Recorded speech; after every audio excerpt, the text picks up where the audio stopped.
Well, here's a really fun do-it-yourself project. If you love beer and always wanted to try and make your own brew, today we're going to learn the basics of how to do just that. Tess and Mark Szamatulski have been in the home brew and winemaking supply business since 1990. They have a shop in Monroe. They've also written 2 books, Clone Brews and Beer Captured. Well, this is a fun hobby, guys. Welcome to Connecticut Style. Thanks for having us. So how did this all get underway? Initially a hobby, I would assume? Well, a long time ago, I was a caterer, and Mark was an engineer, and he always wanted to make his own beer, and I always cooked with beer. So he decided to come and brew his own beer, and he did, and I used it in my cooking, and it was delicious. And then there weren't really supplies around, so Mark started a mail order business. Then it went from a one-room store to the whole store, and now we're in 7,000 square feet. Wow. Yeah. Well, it's really gaining popularity, I think, these days. Is. Would you say it's easy to do? If you can boil water, you can make beer. It's very easy. Yeah. Some people don't know how to boil water, but we teach them that too. And you say, Mark, that it's just as easy to make a beer that you would taste in the stores right at home. Absolutely. There's a lot of ingredients available now. And over here we have a couple ingredients for you to look at.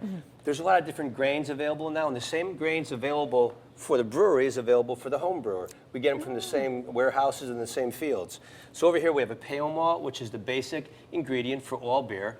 And then you could toast the malt a little bit to bring out more of a caramel flavor. As you toast it more, you get a chocolate malt, which is a dark grain, which is used in brown ales. As you toast it more, you get a roasted barley, and roasted barley is used in stouts. Okay. So over here, we're looking at a stout recipe today, and this is the major component. There's also flaked maize that's used in light lagers, and we have flaked barley that's used in a lot of beers for head retention and just for body in general. So all this is going to, whichever one you choose will have a different flavor, yes, more or less. That's where the flavor comes from. Right, the flavor and the color. Got it. All right, let's move on over here. This is how a little bit of the sugar is needed, right? Right, so you extract sugar from these grains, and this is an extracted sugar. It's called malt sugar, and a lot of recipes begin with malt sugar. You also can use corn sugar for a lighter body, and here's candy sugar, like what you had when you were a kid. Yeah. It's just like the candy sugar used to be on sticks and on necklaces, but it's roasted a little bit for flavor. And all this will give you the sugars in the beer, and eventually the yeast eats the sugar and produces alcohol. But the hops are what gives you the bitterness. So here we have 2 types of pellet hops, but here's a flower hop, and these grow on vines, and then they're dried and compacted so they can last a long time. But these are basically the same thing. They're the same thing. Okay. They perform the same purpose. And other sugars people use are honey, and here's treacle, which is a golden syrup from England. It's invert sugar. Have you guys done a lot of trial and error?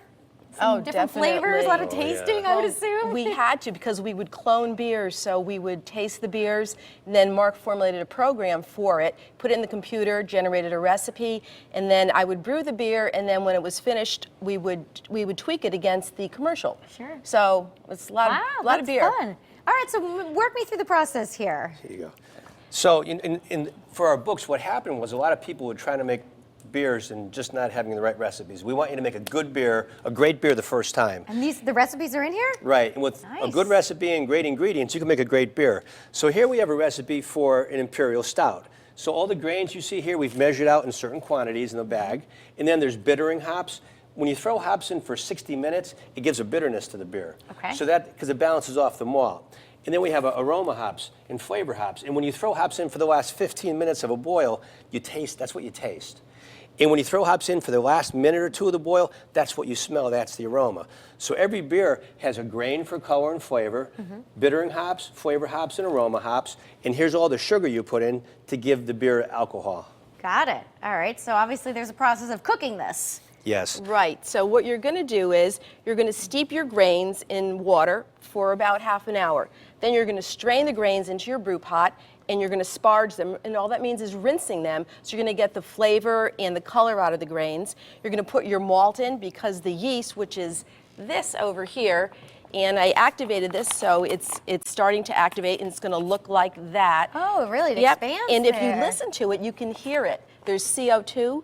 Oh, sure. Little bubbles. Yeah. So there's going to be 100 billion cells in there when that puffs up. Wow, So that's awesome. we're going to cook our beer. We're going to boil it for an hour, putting hops in at different times. Do you have to watch it? Is this something you have to stand by? Well, in the beginning Yeah, you do, okay. because you don't want it to overboil, because then you're going to really know your stove intimately, and no one wants that to happen. So you're going to boil it for an hour, again, putting hops in at different times, cool it down. You're going to strain it into your primary fermenter. You're going to add cold water to 5 1/8 gallons, and then you're going to take the temperature of it. You're going to make it to 70 degrees. When it's 70 degrees, that's when you can put your yeast in, because if you put it in it too hot, it's just like anything like bread making, it will kill the yeast. So 70 degrees, put your yeast in, top on. This is your airlock. When it starts to ferment, lets CO2 out. It doesn't let anything in. Okay. Stays in here for 7 days. You're going to transfer it into your glass carboy because you're going to age it in here. You're going to clear it. And also, glass is not porous, plastic is. So you want it to be nice and airtight in here. Again, your stopper and airlock on. And then when it hits the specific gravity, that means when it's finished, when the yeast ate all the sugars, and this is your hydrometer, and that's how you would test that, okay. Then you're going to bottle it. You just add a little more sugar because there's living yeast in the beer. The yeast will eat the sugar, and then that'll produce CO2, and that's how you have the carbonation in your beer. Wow, and that's Yeah, that, huh? that's it. You ready to drink it after that? Sure. That's pretty easy. Do you guys have a favorite that you've created? Actually, this one is one of our favorites. We call it our Black Velvet Stout. It's an imperial stout. And we brought some, so maybe Mark could pour it into a glass so you can see just how, and again, the color of this beer is because of the dark and the roasted grains in there. And this is about 8.5% alcohol, so it's a nice warming beer for a day like today. A warming beer.